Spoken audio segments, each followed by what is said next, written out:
Welcome back to KBC News Check, and many thanks for keeping me company. On the second hour, as I had mentioned earlier, is that we are looking at the registration of and the regulation of PBOs or NGOs in the country, and I'm honored to be hosting Lidon Nicholas, who is the Acting Director General for the PBO Regulatory Authority. And as mentioned earlier before, if you don't know exactly what a PBO Regulatory Authority is formerly the NGO Coordination Board. Karibu sana Bwana AG. Thank you. First things first, a number of Kenyans might not know exactly what is your mandate as a Public Benefits Organizations Regulatory Authority. Thank you very much for hosting us. It's a good opportunity to communicate to the stakeholders, the people of Kenya, and dispel a lot of misinformation that is out there. I'll give you an overview. The NGOs Coordination Board came into existence in 1992, and it has regulated, coordinated, and registered NGOs for the last 34 years. About 2006, Parliament decided to put in place session of paper number 1 with the intention of having a one-stop shop for all charitable organizations in the country. So that session of paper number 1 is what led to Public Benefit Organizations Act, which, as we all know, was operationalized sometime this year, May 14. So under the PBOs Act, we have a complete departure from what the NGOs Act provided. Other than registration and regulation, we have other features that have been introduced. For example, international organizations. That we experienced a lot of challenges when we were registering international organizations that were already registered elsewhere other than Kenya. And they wanted to come and just set up branches rather than a complete incorporated organization. And the mechanics were different and were not provided for under the NGOs Act. So the PBO Act has given a proviso for that. For instance, under Section 11, an international organization that is registered elsewhere can come into the country and set up a branch under exempt registration. So this mechanism provides that such an organization that comes in to register just a branch cannot fundraise locally. It has to fundraise outside the country. Such an organization will fund local organizations that are already on the ground and dealing with day-to-day activities of assisting Kenyans. And such organizations, again, cannot, because they are given the option of not setting up a board, a board system. Their setup is different from organizations incorporated under Section 10. They have someone called an authorized agent. That authorized agent must be a Kenyan, must be resident. So that authorized agent becomes the face or the representative of the international organization, so that they don't have to have another board set up in Kenya. So if such an organization, for whatever reasons, decides that they want to interact directly with the people of Kenya or fundraise from within Kenya, then they must then change their registration status to Section 10, the provisions of Section 10, which is full incorporation. Again, we have Section 7 that provides for public benefit status. This is something new that has not been experienced in this country before.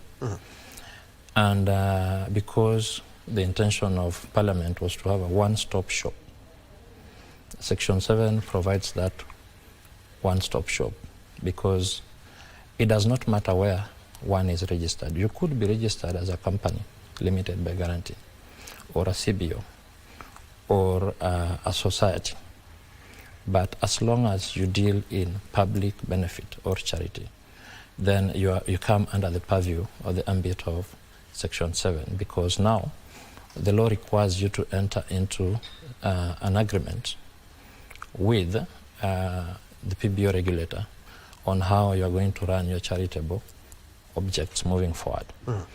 So it becomes a bit cumbersome for an organization that is, for example, registered under companies to also enter into this arrangement under Section 7.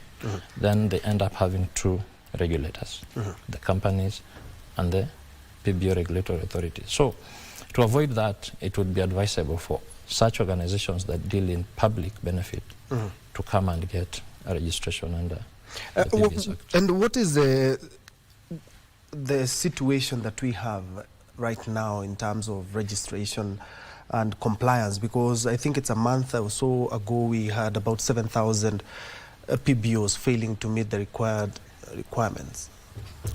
What is happening is, as a regulatory authority, we have PBOs registered with us required to file returns. It is a tool that allows us to monitor what they are doing, where they are doing it, how they are doing it, how much funds come into the country, so on and so forth. So in our last annual sector report, I think I'll give you a copy, we noticed that of the 10,000 active PBOs, about 2,800, about 3,000 PBOs complied. And if you look at that figure, it is interesting because of the 3,000 PBOs that filed returns, the figures that we are talking about is about 196 billion Kenya shillings that came in. From 3,000, yes. Yeah, the time frame of that? That's 1 year. That is 1 year. 2022-2023 financial year. It's a lot of money. It would be more if we had all the 13,000 registered PBOs complying. If we had, because what we have in the register is 13,000, we've deregistered about 2,000. Out of those 2,000, 136 have sought for reinstatement. The reinstatement is a continuing process. Some of them have dissolved. And the 7,000 that have not complied would then shoot the figure to much more than what we have now. And as an organization, we intend to work with them so that they can comply. We want to reach out to them, talk to them, work with them so that they can comply. Because, again, if you look at the transition, we cannot transit a PBO or an NGO that has not complied into a PBO, because first they need to comply with the returns that they are supposed to file before we transit them into the new act. Even though the clause 5 of the transitional clauses provides automatic transition, there's a process of updating records, because the law says re-registration. It is a process that requires that they update their records so that it reflects the status quo. So before we do that, we are going to ensure that everyone complies. But 7,000 is quite a big number. What exactly are they not complying? Because if you look at it, it's more than half of all the PBOs in the country. Compliance is not an easy job. The nature of Kenyans is to not want to comply. But as an institution, we've had a very small staff that cannot cover the entire country. Kenya is a vast country. So recently, we've opened regional offices. We have about 5 of them: Kisumu, Garissa, Mombasa, Eldoret, Nakuru. We intend to open more offices in Isiolo. Recently, we're in Isiolo to do a feasibility study. So these regional offices have a responsibility to make sure that they move into mashinani and make sure that all PBOs in the areas of jurisdiction comply. So this is a process, an exercise that we are committed to, we are going to undertake, and we are going to achieve 100% compliance. Let's look at the Act, because in Kenya we have very good laws, but the big challenge when it comes to the implementation. True. Yeah. The PBOs Act,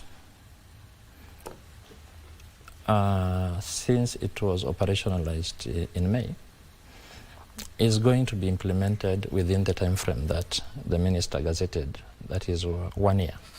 So we have until May 15th as the deadline for full implementation. Since that May 14th, we have been doing things in the background. We've not come out to give direction, which we now want to give and inform Kenyans about what we are planning, what we are doing, what we've been doing. For instance, we've had consultations with government ministries and departments. We have had consultations with the sector, key sector players. We have also had consultation with development partners such as UNDP, USAID, DANIDA. And we are all looking at a roadmap that is going to enable us implement this act the way it was conceived. So we are looking at a program that will begin next month and will run for 2 months. That will enable us to go around the country, meet with key stakeholders, and conduct public participation. As things stand now, we had 2 regulations that had been drafted some time back. We are now in the process of harmonizing those 2 regulations and look at what else is in the Act that was not captured in those regulations.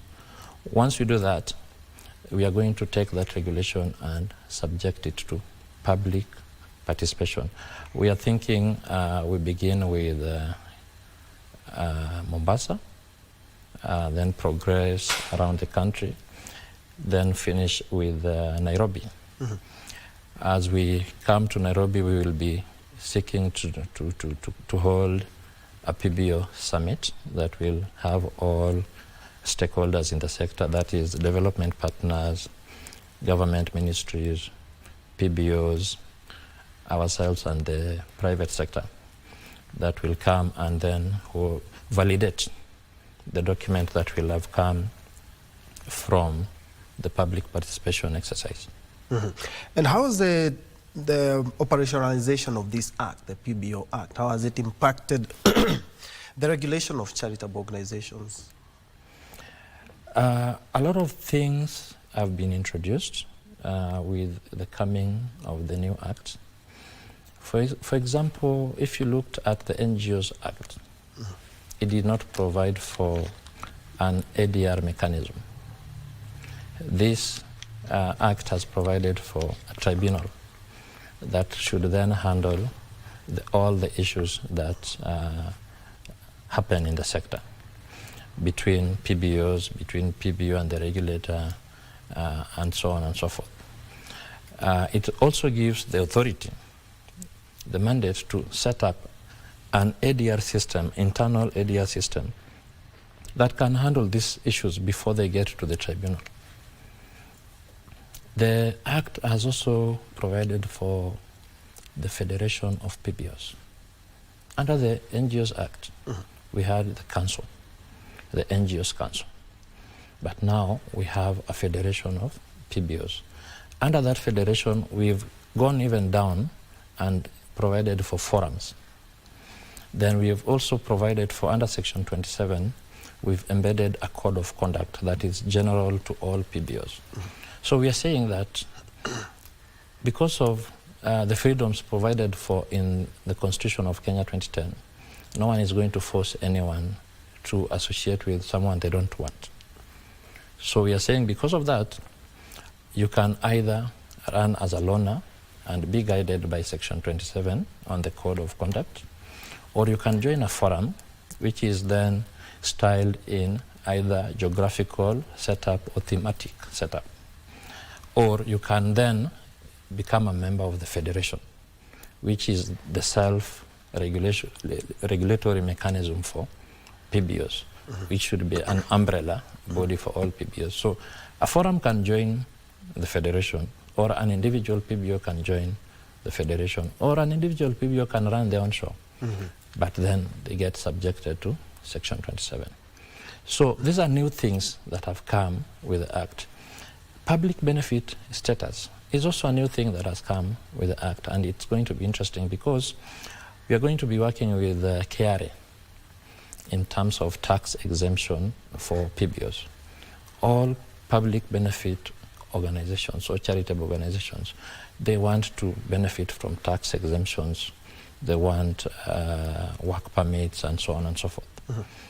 So we are working with immigration and KRA on mechanisms on how to accommodate this kind of request. So a PBO that is registered under, say, CBOs or companies, if they need to get tax exemption, then the authority, the PBO authority, must talk to KRA, give the KRA an okay that this organization is good, their objectives are in order, their constitution, their governance, and so on and so forth is in order before they can be considered for tax exemption.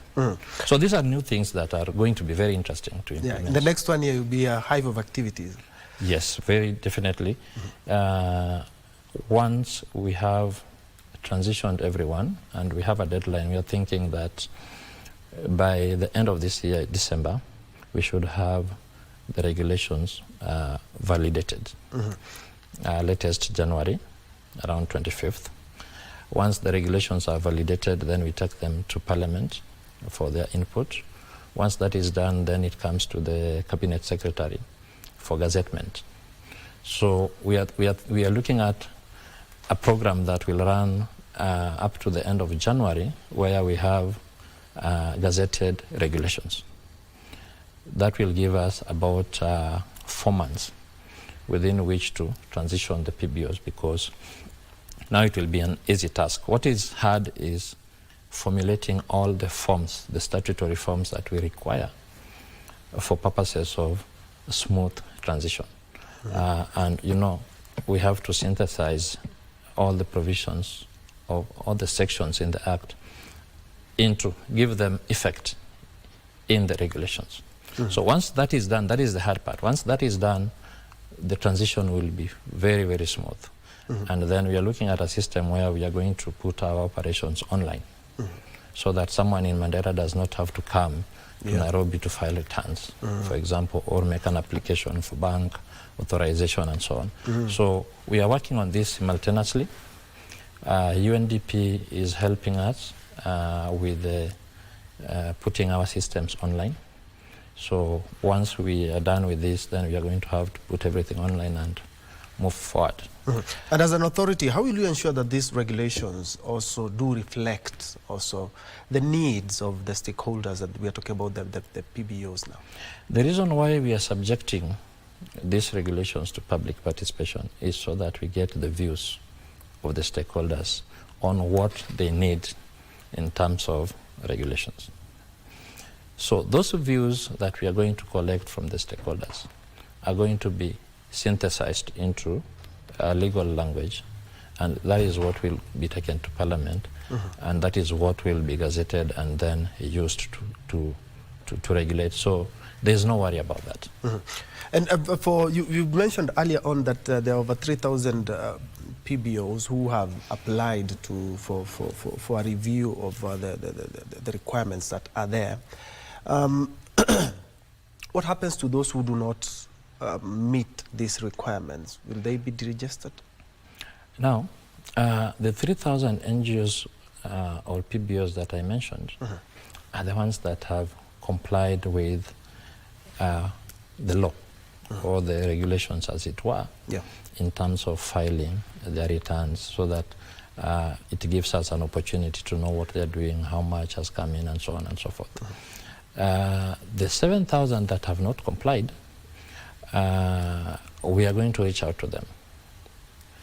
And we are going to make sure that full compliance is achieved before we transition. In the event that it is not possible to comply, the law is the law. And we've been talking to our development partners, and they're saying they also need some order, some structure from their end, so that there's something called donor regulation, so that they fund organizations that are in good standing, that are compliant, because we have found ourselves in scenarios where a donor has funded an organization. The organization has been deregistered because the donor did not do due diligence. The donor did not talk to the regulator before they funded. Then it becomes difficult for those funds to be accounted for, because a deregistered organization will not implement anything. Then the donor runs a loss.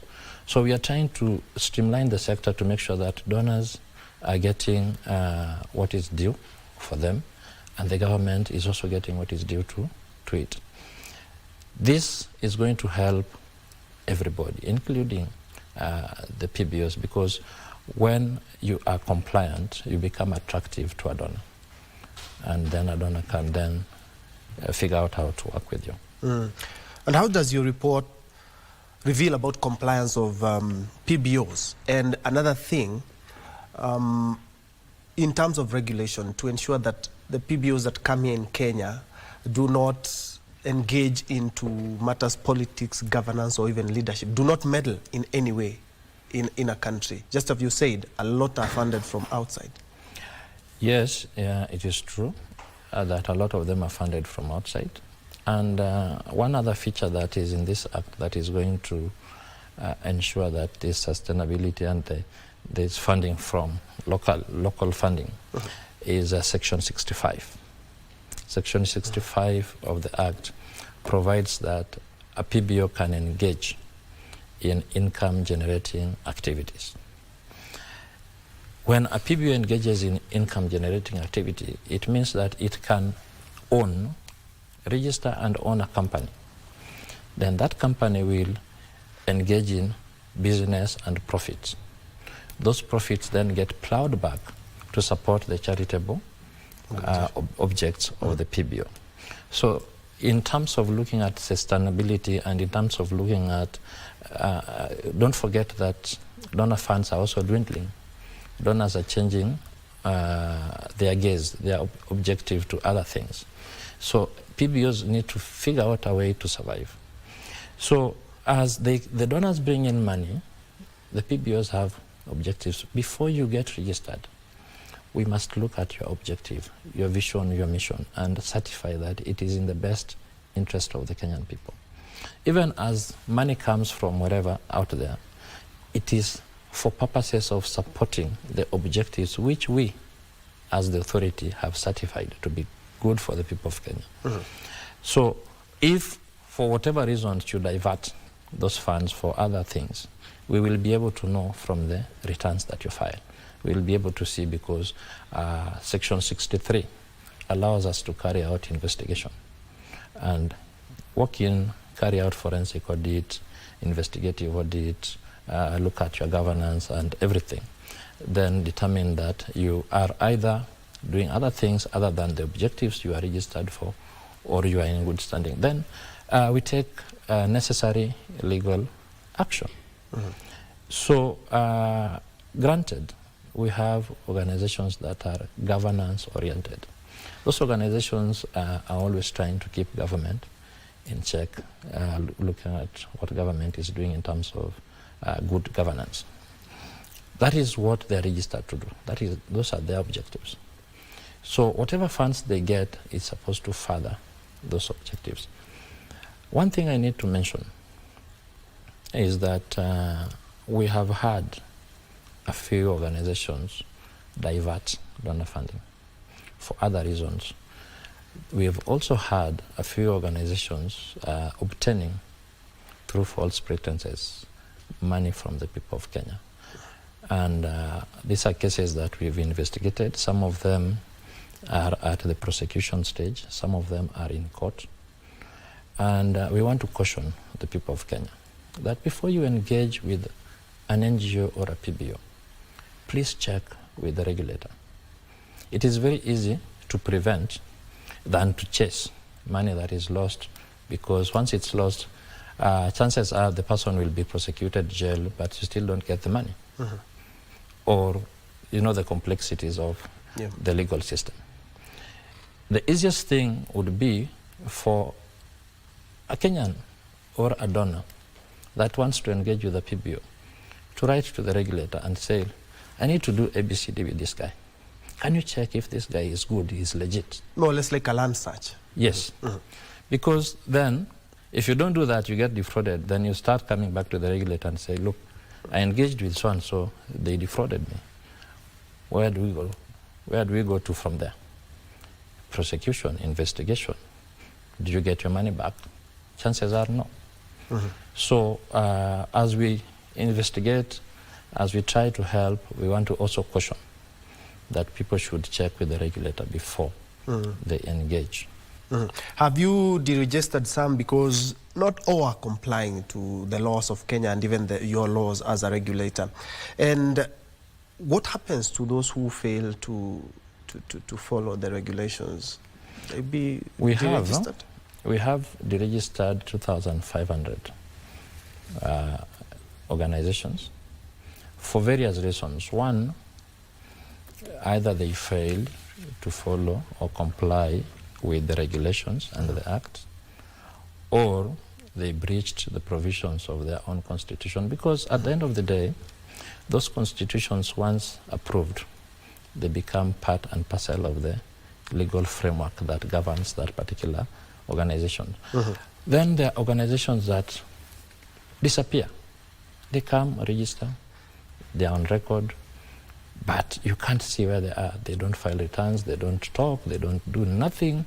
They've just disappeared. So in the previous setup, the law provided for something called proof of existence, that you need to prove that you exist. How do you prove that you exist? Comply with the law. So when you don't exist, then you get removed from the register. Others have dissolved by their own selves, because whatever projects they were carrying out have come to an end. And one other thing that I need to mention is that under the new Act, we have not deregistered any organization yet. And we want to encourage organizations. We don't want to use the stick. We want to use the carrot. We want to encourage organizations to come talk to us, be with us, consult us where they have difficulty, so that we can help them comply. We don't want to go to the extreme, unless now we are really pushed to the extreme. So as things are happening right now, we are going to give directions on transition. But before that, they need to come and comply. Fast. Yes. And what are some of the fraudulent cases that you have witnessed as a regulator? Because from where we sit as Kenyans, we've heard of NGOs that are supporting political parties. We've had NGOs that are meddling in the politics of the country. So what are some of these cases, and how do you deal with them? At least you've said for now, with the new regulations, you haven't had any cases. But I'm quite sure previously you've had not the new regulations. Yes.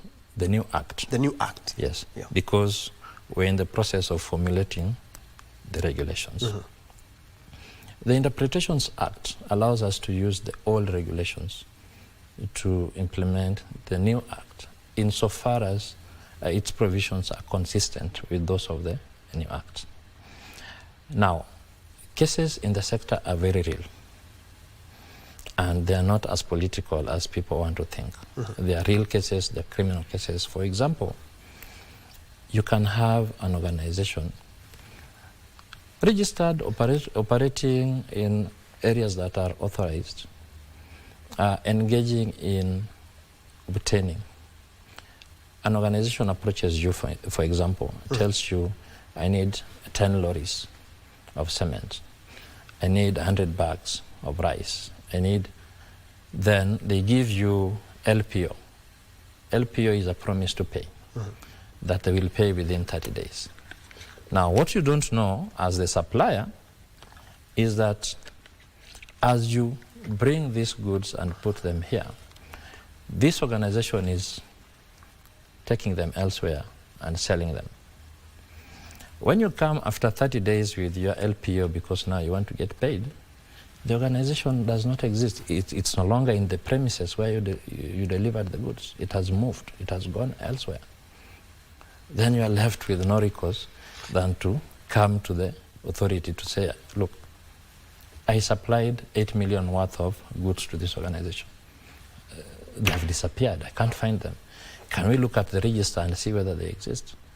Sometimes we look at the register and we find that it does not exist. And that is something that we need to do. So we are proposing that we are going to map the entire country and even put GIS systems that will help us identify where PBOs are. Because there are people that are unscrupulous by nature. They will register organizations or give an appearance of a registered organization. Once you engage with them, then you realize that it was all fake. The certificate was fake, the people were fake, but money is lost. It is gone. Yes. So those are the kind of crimes that are in the sector. There's also a few cases of money laundering here and there, but we are working with FRC on that to make sure that we clean up the sector. When it comes to politics, what may appear as PBOs supporting politicians is a fallacy. It's not true, because some of these politicians have their roots in PBOs or in NGOs. For example, you might find that someone was a CEO or a chairman of an NGO. Then they get interest to run for a political office. So when they run for that political office, people will associate them with the PBO where they were a CEO or a chairman. And then people will start imagining that they're getting support from that. It is not true. These are Kenyans that are exercising their political rights within their rights. So a lot of things within the sector are, there's a lot of misinformation, not just within the sector, but in Kenya generally. And I've realized that the people of Kenya, we run with the information that we get without verifying. You are told so-and-so has done ABCD, you are forwarding it, the person you forward it to forwards it, it's going around, no one has taken 1 minute to sit down and ask the relevant questions. Where were you when this person was doing this? Did you actually see this person do this? Or are you just saying it because you've been told or because you've imagined it? So there's a lot of fallacies out there that we as a regulator need to correct, and we are committed to doing that. So how are you dealing with some of these cases that you've mentioned of fraud? The cases of fraud that are happening in the sector, because we are not a prosecuting agency, we work very closely with the DCI. If we find criminal cases, because we have our own internal investigative mechanism or system, we carry out our internal investigations. Once we realize that this case borders on criminality and requires further intervention, then we involve the DCI and the ODPP. We give them a copy of our file. They look through. If they agree with us, then they take the relevant legal action. Yeah. Well, those are some of the challenges if I want to register a CBO or an NGO in the country. What are some of the challenges or hurdles that I have to cross, maybe which may make me not really want to register an organization here in the country?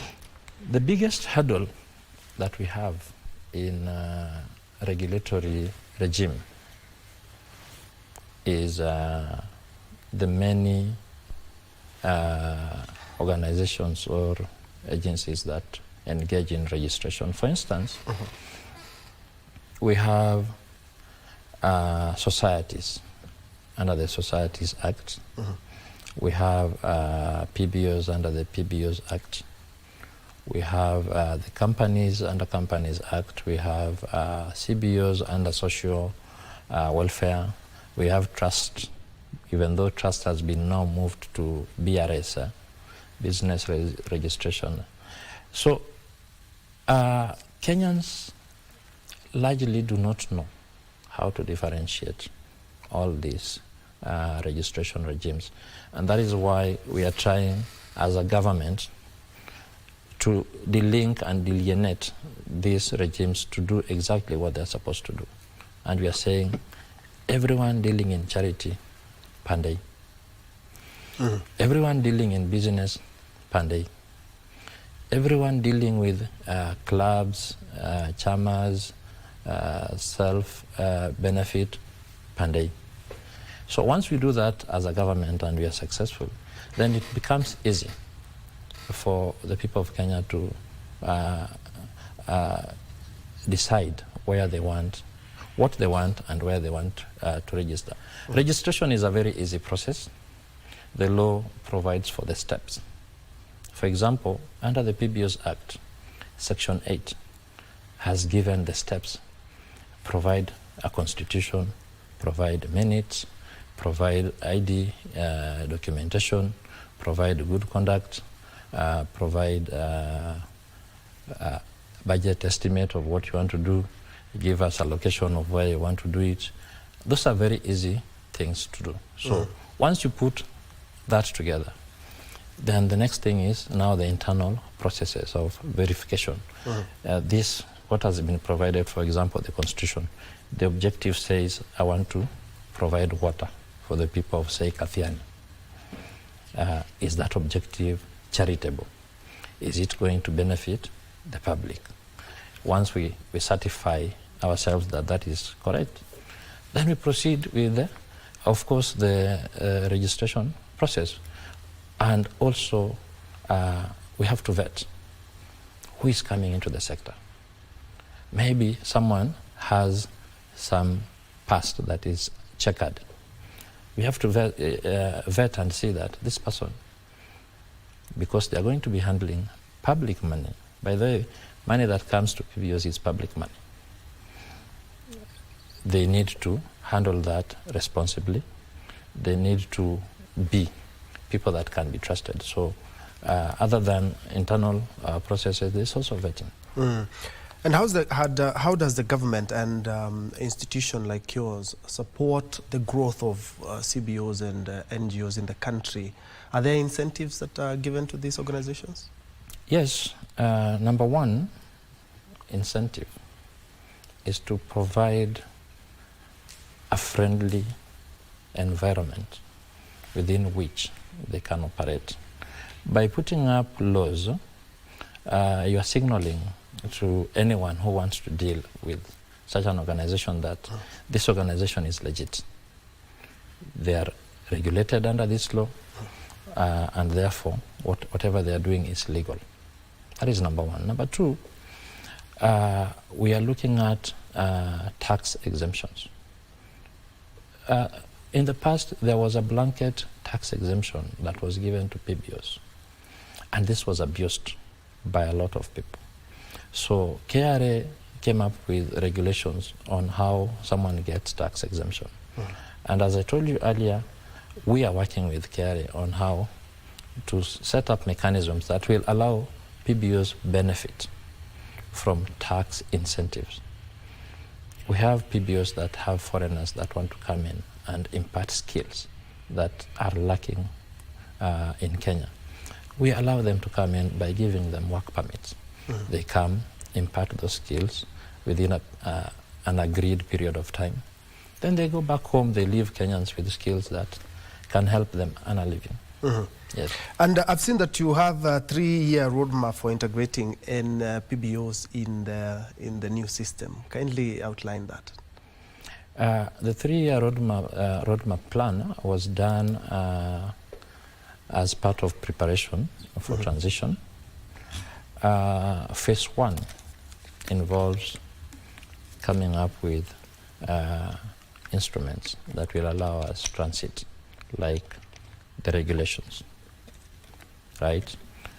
Phase 2 involves coming up with statutory documents that will allow us make work easy for PBOs. For example, I want to register, a constitution is required.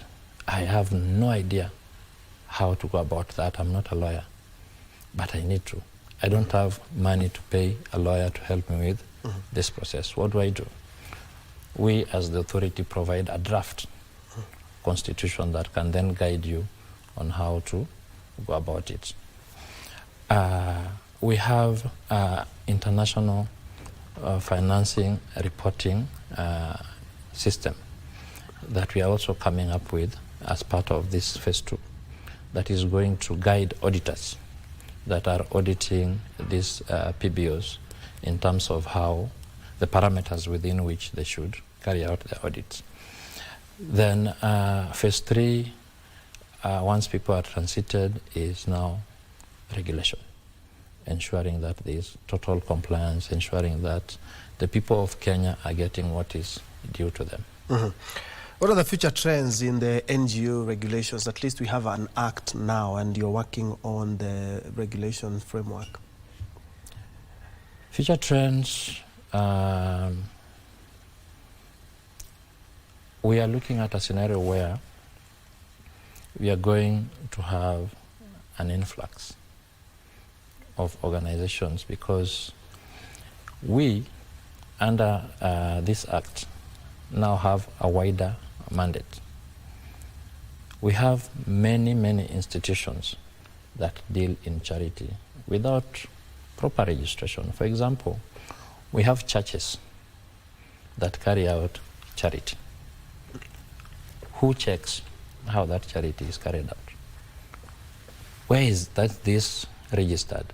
How is it organized? We have institutions such as banks that carry out charity. We have CSR mechanisms. We have, for example, like Safaricom Foundation, Equity Foundation, or everybody in the country that is now dealing in charity or public benefit, if you like, is going to have to come under this. And this is going to be a huge, huge number that has not been seen before. And it's going to require that as an institution, we decentralize our services to the best we can, so that we reach every part of Kenya. And we are working with other agencies to help us do this. We have the national government system, administrative system, that we are also tapping into to make sure that we reach mashinani. So that is something that is going to be interesting. We have sustainability mechanism being introduced by the Act. It's going to be interesting to regulate a PBO that is conducting business courtesy of Section 65. Because the business will be regulated under companies, but the PBO will be regulated under PBOs Act. So this is going to be interesting. And then there's KRA in the middle somewhere. KRA is going to ensure that these profits, because they're supporting these charitable objects, this organization then is exempted from paying taxes. And these are things that we have to work out. Yes. What is the advice you can give to someone or an entity that wants to do business with a PBO and NGO in the country? Because you've mentioned, yes, some are not quite compliant, and some even been involved in fraud earlier. It's not just entities or businesses. It's anyone that wants to engage with a PBO. Be it a government department, be it a development partner, be it an embassy, international organization, normal Kenyan, before you engage with the PBO, check with the regulator to see that the PBO you want to engage with is legit, is in good standing. And for example, a few years ago, we had a terrorism conference in Nairobi. And we had PBOs that had applied to be part of that exercise. And the government wrote to us and said, look, we have this number of PBOs. They want to participate in this conference. Can you tell us whether they are okay to participate? Then we go into the files and look, are you compliant? Have you filed returns? Is there any criminal activity associated with you? And you find some of them are not even registered with us. Some of them have been deregistered, and so on and so forth. So due diligence is key. Yeah. Summarize the importance of the PBO Act in transparency, accountability, as a general, because this, from what I've heard, is that these are gonna herald a new era in terms of how PBO operate here in the country. In terms of, I mentioned self-regulation earlier. We expect that self-regulation is going to be administered by the Federation. And under self-regulation, we want PBOs to check themselves. And the code of conduct that is embedded in Section 27 should now then be extrapolated and given meaning. Things like transparency, things like respect to the rule of law, things like probity will be within the purview of the Federation to administer among the PBOs. As the authority, we are going to ensure that there is compliance by making sure that we know. Once we do that GIS mapping of all organizations, and once we put our systems online, it will be by the touch of a button, we will know. NGO X operating in Nyambene, for example, is doing ABCD. We send officers that are in our regional office in that area. Can you go and check and see whether the reports we are getting is actually what is happening on the ground? So the Act is giving us a lot of powers. Section 62, 63. If you looked at the PBO, the NGOs Act, there was no protection for assets provided for. So this Act provides that if an organization is dissolving or has been deregistered, then those assets are the first thing that we as an authority need to protect, because those assets have been donated or acquired through donations that are meant to benefit a certain section of Kenyans. So if someone has been deregistered, those assets should continue benefiting the people of Kenya. So we are allowed by law to have those assets given to another organization with a similar objective. And we have had many cases in court under the NGOs Act where you find that a donor says, now that you are dissolving, give me back my assets. Yeah. The donor gave you probably money. You used the money to buy motor vehicles, computers, land, buildings, so on and so forth. Now it has come a time where you need to dissolve. There's a reason why you were given that money, to help the people of Kenya. But now that you want to dissolve, you want to give it to another NGO to continue benefiting. But then the donor says, no, give me back. And if you looked at the income regulations done by KRA for the year 2007, there was a clause that was very express that donations once given cannot be returned. And that is something that we are finding very interesting times in court, because some of these cases have gone to court and we are looking to create jurisprudence. Somebody would want to have whatever he gave out back. Yes. Bwana AG, in Yes. 30 seconds for your closing remarks. For my closing remarks, I want to urge PBOs that have not complied to make haste and come and comply. I want to urge development partners that have pledged to work with us to come on board. And I want to note that beginning next month, we are hitting the ground and we are running.